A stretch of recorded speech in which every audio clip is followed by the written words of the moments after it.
Méditation de la communauté des disciples du Christ vivant en ce lundi de la 6e semaine du temps pascal, année liturgique C.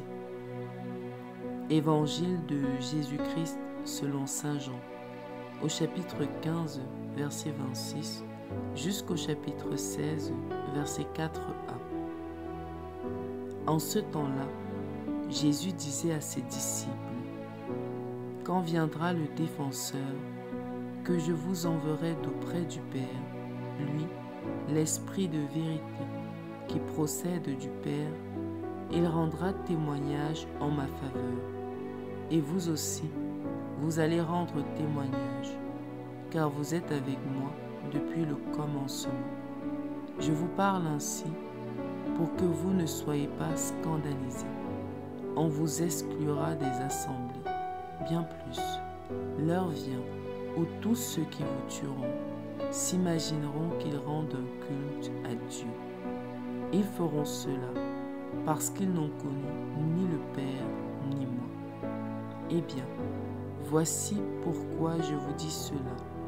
Quand l'heure sera venue, vous vous souviendrez que je vous l'avais dit.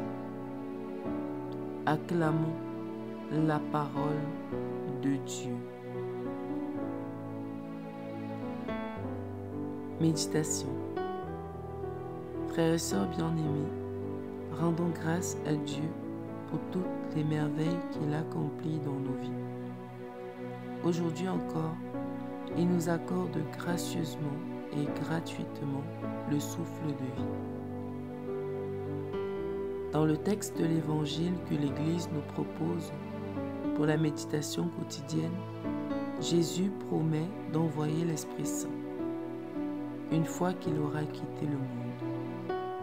L'Esprit vient nous enseigner davantage, nous consoler, établir la paix dans nos cœurs et surtout affermir notre courage pour faire de nous des témoins vivants du Christ ressuscité.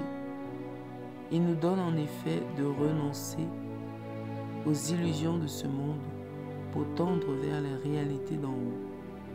Cependant, l'Esprit Saint que le Seigneur nous promet n'est pas une réalité future, car nous l'avons déjà reçu lors de notre baptême. Mais qu'avons-nous fait de lui? L'écoutons-nous pour le laisser nous conduire dans chaque aspect de nos vies? C'est lui qui nous rend en effet capables de rendre témoignage au Christ. C'est lui qui nous inspire le bien que nous devons faire, et c'est encore lui qui nous guide vers les bonnes décisions. Bien-aimés, si nous avons encore peur de témoigner aujourd'hui à cause des persécutions, des regards malveillants, si nous vivons encore une vie déconnectée de Dieu, c'est tout simplement parce que nous n'entretenons pas la flamme de l'Esprit Saint, cette flamme qu'il a allumée en nous. Il nous faut en effet demeurer dans le Christ par un contact quotidien pour devenir ses témoins véritables. Il s'agit de lire et de méditer sa parole chaque jour, nous laisser enseigner, pratiquer les sacrements et obéir à la divine volonté. Bref, pour témoigner du Christ, il nous faut avoir une expérience de vie personnelle avec lui. Et cette communion de vie avec le Christ, nous la construisons par l'Esprit Saint.